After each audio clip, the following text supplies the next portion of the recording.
Hello and welcome to another Algebra 2 lesson by eMath Instruction. My name is Kirk Weiler and today we'll be doing Unit 1, Lesson 4 on Basic Exponent Review. Now you've been working with exponents for quite some time now and we aren't even going to touch on like the whole negative or fractional or zero exponents today. We just want to review some basic ideas having to do with exponents. So let's get right into it. All right, exponents. Now, your normal variety exponents that are whole numbers, represent repeated multiplication by the same number. That number is what's known as the base.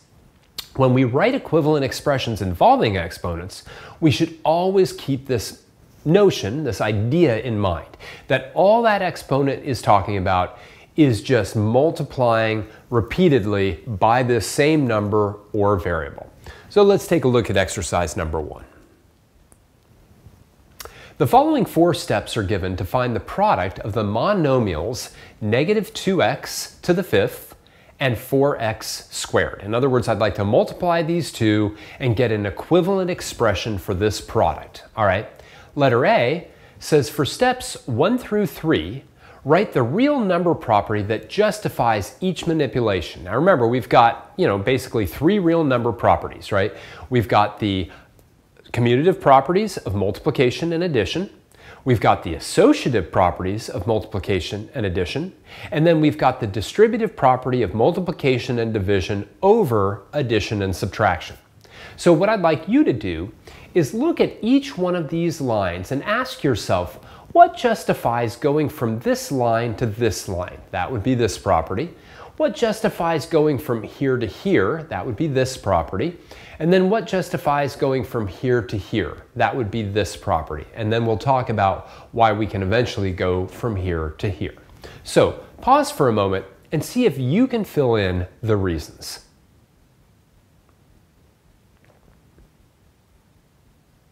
Well, in this first step, what we've done is we've decided to regroup the multiplication. So instead of having these two multiplying and these two multiplying and then multiply them together, we're now multiplying the x squared and the 4 here, right? Well, that is the associative property of multiplication, right? The associative property of multiplication says when I'm multiplying a bunch of things together, I can decide on which two to multiply first. Now, in the second line, right, what I've got is I've taken that x squared times 4 and I've made it into 4 times x squared. And that's the only change, taking x squared times 4 and making it into 4 times x squared. That is our commutative property of multiplication.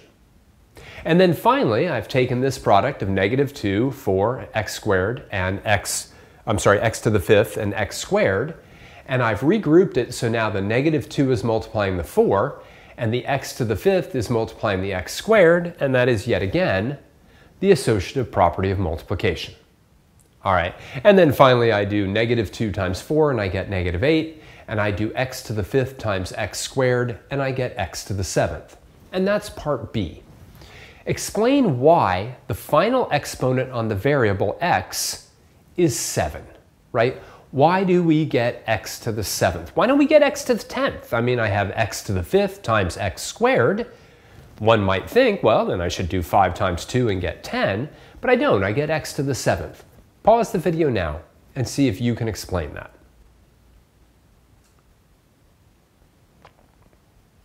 Well, probably what most of you have put down is the following. And then it disappeared. When multiplying two expressions with the same base, the exponents are added. And this is really simple, right? It's that case because if we have x to the 5th times x to the 2nd, right?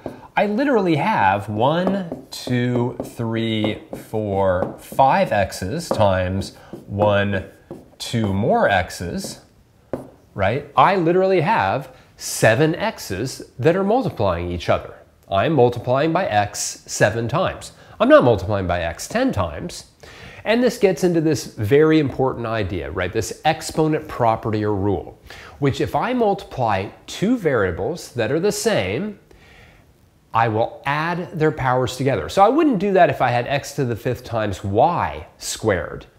But I've got x times x times x times x times x times x times x, which means I have x to the 7th. All right. Now, it's easy to forget the basic properties used in rewriting the product of two monomials because we tend to pick up on that pattern where we multiply the numerical coefficients and then we add the powers without thinking about the commutative and associative properties that justify our manipulations. And generally, again, that's okay to forget about all those properties, but the problem with forgetting or at least not understanding the properties is that you might get confused about why you're doing what you're doing in the first place. Let's take a look at exercise number 2. Rewrite each of the following as an equivalent expression of the form a times x raised to the n.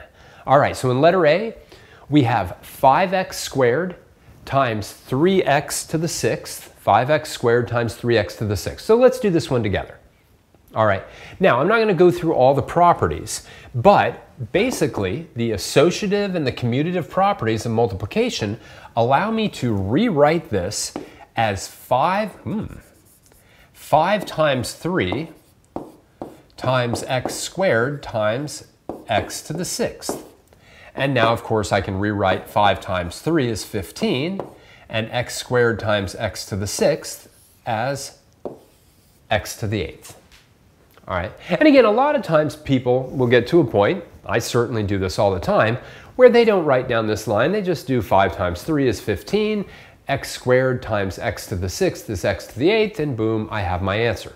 But again, what we're really doing is using these two properties, the commutative and associative properties of multiplication, there's no addition going on here, to kind of rearrange things to allow me to finally do 5 times 3 and x squared times x to the 6th. Let's do another one together. Letter B. Here we have negative 2x times negative 6x to the 4th. And again, just like before, I can rearrange this to be negative 2 times negative 6 times x to the 4th. Negative 2 times negative 6 is positive 12, and keep in mind that x, right, is the same as x to the 1st, so I have x to the 5th as my final exponent. All right, so now I'm going to obviously have you do letter C on your own. Pause the video now and see what you find as your final answer.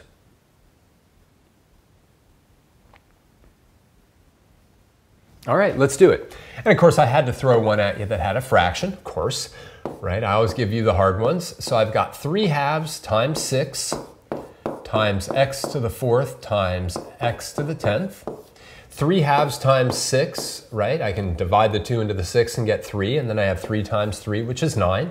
X to the 4th times x to the 10th will be x to the 14th.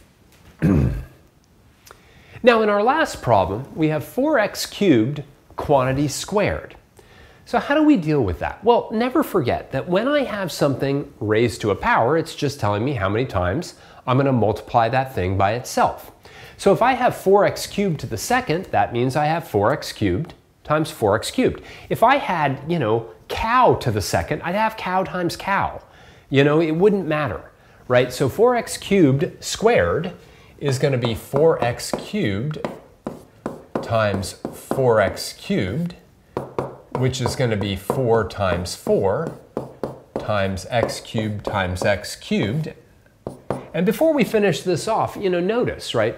When I have a monomial that I'm squaring, what I end up doing is I end up squaring the numerical coefficient, and then I end up squaring the variable component. So I square both the 4 and the x cubed.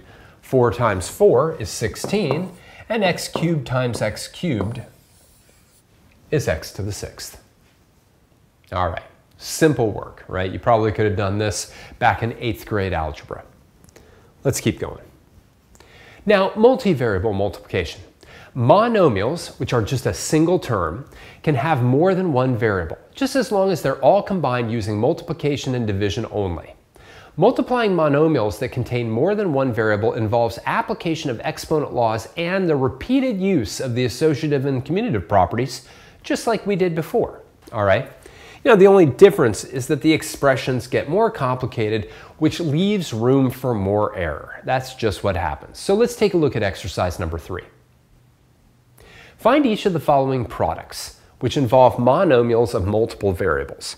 Carefully consider what you are doing before applying patterns. All right, so in letter A, let's just talk about this one. We've got 4x cubed times y squared times 5xy to the fifth. But please note, everything here is multiplication. I've got 4 times x squared, times x cubed times y squared times 5 times x times y to the fifth, right?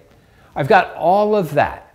All right, so I can again use the associative and commutative properties of multiplication to rewrite this as 4 times 5, x cubed times x, and y squared times y to the fifth. And again, if I really kind of wrote it out in tortured form, it would take line after line after line to just get here. All right, just note, I can rearrange this using associative and commutative properties. Now, of course, 4 times 5 is 20. X cubed times x to the first is x to the fourth. And y squared times y to the fifth is y to the seventh. All right, simple enough. What I'd like you to do is go ahead and do letter B on your own, and then we'll maybe do letter C together.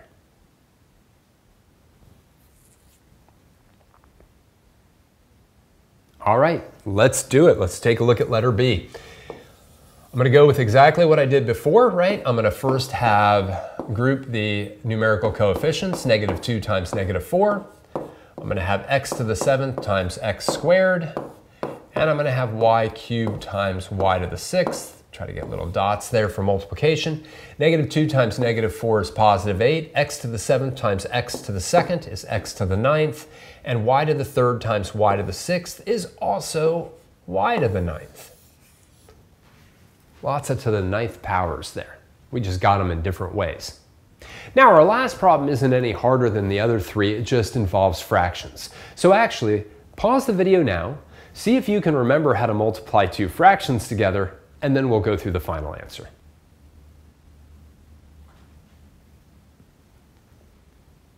All right, well, same song, third verse, right? What we've got here is we're going to have 1/2 times 5/2, x times x squared, and y times y to the 5th. Remember that when we multiply fractions, we simply multiply their numerators and multiply their denominators. So 1 times 5 is 5, 2 times 2 is 4, so we get 5/4. X times x squared is x cubed, and y times y to the 5th is y to the 6th. All right, that's it. So again, what makes these relatively easy is that we're always multiplying monomials, single terms.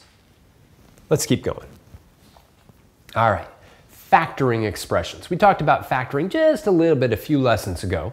One of the main ways we rewrite expressions is by writing them as a product of simpler expressions, a process known as factoring, right? Now, in the previous problem, we took two monomials and we multiplied them to get an equivalent third monomial.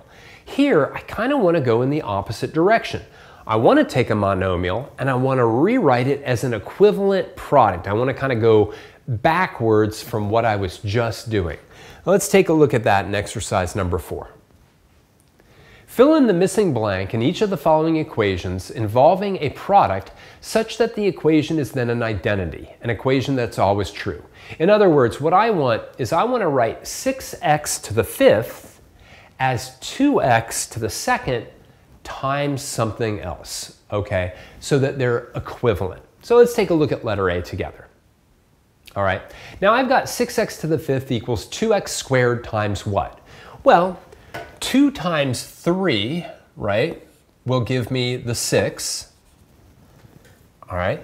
And then I've got x squared times x to the 3rd, right? X squared times x to the 3rd will give me x to the 5th, all right? So all I am looking to do in this case is to figure out what has to go in the blank so that when I multiply it by this, I end up getting that. Why don't you try letter B on your own?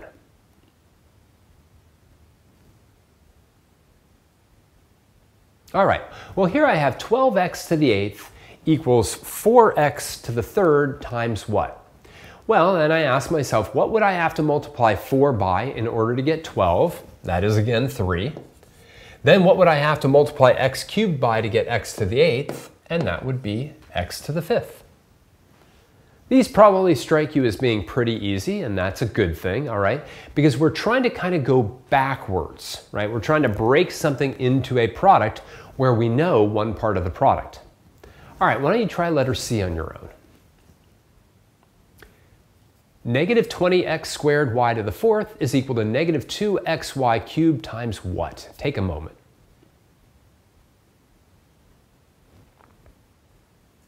All right, well, you got to be careful here, right? I'm thinking negative 20 is equal to negative 2 times what? It would be tempted to put down negative 10, except a negative times a negative is a positive. It's actually a positive 10. Then I have x squared equals x times what? Well, that's just another x. And y to the 4th equals y to the 3rd times, well, just another y. So we should just have 10xy in that last parentheses. All right. Let's keep going. Uh-oh, I think I just went too far. Nope, that was fine, that was weird. Let's talk about the distributive property. We've been using the commutative and the associative property of multiplication a lot, and the distributive property not quite as much. So let's get into it now. The final skill or idea we will review in this lesson is using the distributive property of multiplication and division over addition and subtraction to write equivalent expressions involving exponents. So let's take a look at number 5 and review this. Use the distributive property to multiply the following monomials and polynomials. All right, so let's play around with the first few of these together and then have you work on some of them on your own.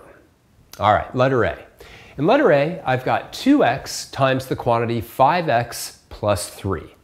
Now the distributive property tells me that I can take that 2x and I can multiply it by 5x, multiply it by 3, and add them together. In other words, I can do 2x times 5x plus 2x times 3. Now 2x times 5x is 2 times 5, which is 10, and x times x, which is x squared. 2x times 3, the only thing I can multiply there are the 2 and the 3, and the x kind of comes along for the ride. So I just get 10x squared plus 6x. All right, a little bit more complicated in letter B. Let's do this one together. Here I've got 5x to the 3rd times 2x squared minus 3x plus 6. And again, I'm going to write out kind of all the steps here. You probably will be able to do this without writing as much as I do, but let's take a look, right? In this case, I'm going to have 5x cubed times 2x squared minus 5x cubed times 3x plus 5x cubed. Now I'm going to get in trouble because I won't have enough room for my last problem. That's okay. Times 6. All right. So now I just have to evaluate each one of these products individually. 5x cubed times 2x squared, 5 times 2 is 10. X cubed times x squared is x to the 5th, minus 5 times 3 is 15. X to the 3rd times x is x to the 4th. 5 times 6 is 30. And then the x to the 3rd comes along for the ride.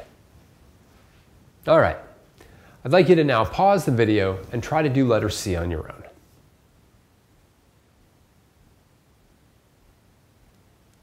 All right, well, let's see if we can do it without writing out every one of these steps. I think I'm going to write some of these things out again, but let's see if we can do this one without it. Now, a lot of times teachers will show the distributive property by drawing little arrows, right? Meaning that every one of these things is going to be multiplied by negative 7x squared. So if I have negative 7x squared times positive x squared, I'm just going to get negative 7x to the 4th. Now, in my second term, I have negative 7 times negative 2, which is going to be positive 14. X squared times x to the 1st is going to be x to the 3rd. Then I have negative 7 times positive 3, which is going to be a box, apparently. It's going to be negative 21, and again, the x squared just comes along. All right, and that's it.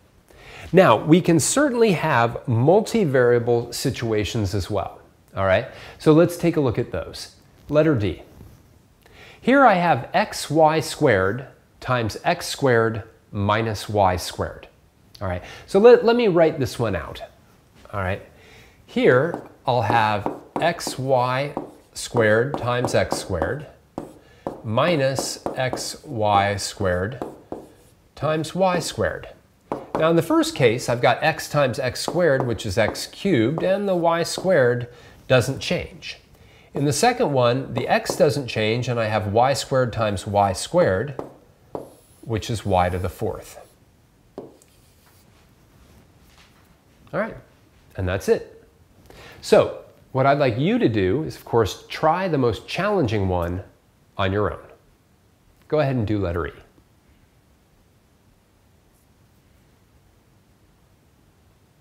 All right, let's do it. Let me write this one out. Since I seem to have the room, I can do it that way. So we're going to have 3x squared y to the fourth times 2x squared y plus 3x squared y to the fourth times xy squared minus 3x squared y to the fourth times 4y cubed. In the first one, 3 times 2 is 6, x squared times x squared is x to the fourth, and y to the fourth times y is y to the fifth. Plus, here I just really have 3 times 1, so that's 3. X squared times x is x cubed. Y to the fourth times y squared is y to the sixth. Finally, minus 3 times 4 is 12. X squared has nothing that it's multiplying in terms of x, so we just have x squared again. Y to the fourth times y to the third is y to the seventh. Okay, there we go. So let's take a look at one last thing that has to do with the distributive property. All right, more factoring prep. Now to build up on our way to factoring in later units, let's make sure that we can fill in the missing portion of products just like we did before, all right, except using the distributive property. Exercise number 6. Like exercise number 4, fill in the missing portion of each product so that the equation is an identity. All right, so in other words, right, in letter A we have 8x squared minus 12x is equal to 4x times something. All right, we want to think about what it is. And because this is a binomial, 2 terms, what's going to be in here is a binomial. But this is simple enough, right? In order to get 8x squared, 4x will have to be multiplying by a 2 to get the 8, and an x to get the x squared. Now to get the 12 negative, we'll have to have a subtraction. To get the 12, we'll have to multiply by 3, but there can't be any extra x term because negative 3 times 4x will be negative 12x. And again, all we're doing here is trying to fill in this missing portion. Let's take a look. Actually, let's have you try letter B on your own, and then we'll do letter C together because that one's a little bit more of a beast.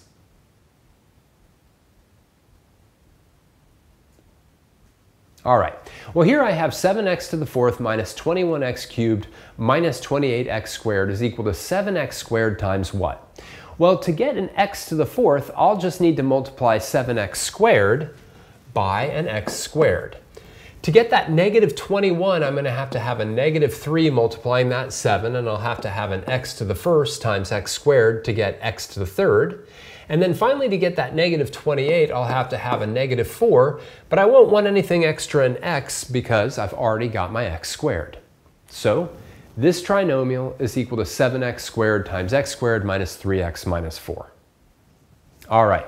Let's take a look at letter C where we've got some multivariable craziness. Let's do this one together.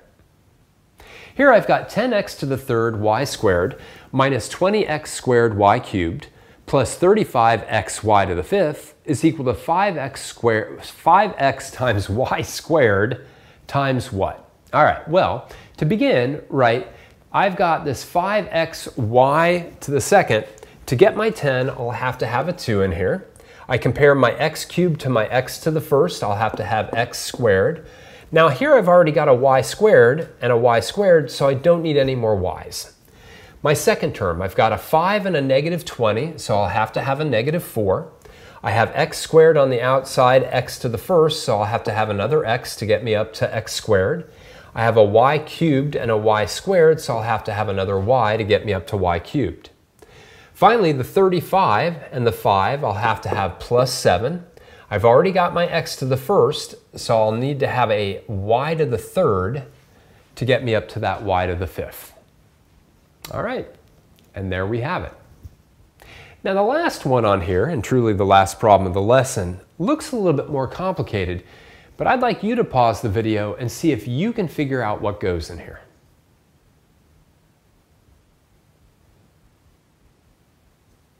Now notice our original expression is 4x squared times the quantity x minus 2 minus 9 times the quantity x minus 2 is equal to x minus 2 times what? Well, we really want to view this x minus 2 as being no different than, let's say, a y. Okay? Hey, that's just y. It's whatever. It's a single thing. It's inside of parentheses. And here we've got it kind of sitting out there. Now, what is the x minus 2 multiplying? Well, it's multiplying 4x squared, and then it's multiplying -9. And that's it. All right. This is going to lead us to eventually something called factoring by grouping, which we'll get to later on in the course. Anyway, let's wrap this up. We looked at a lot of different things today, all of them really having to do with basic exponents, right? And that basic idea that when you multiply two things that have the same base, you add their exponents. And we also went in reverse from that, right? We took things where we were trying to factor them, right? And we took like an x to the fifth and we broke it into like x to the third times x to the second.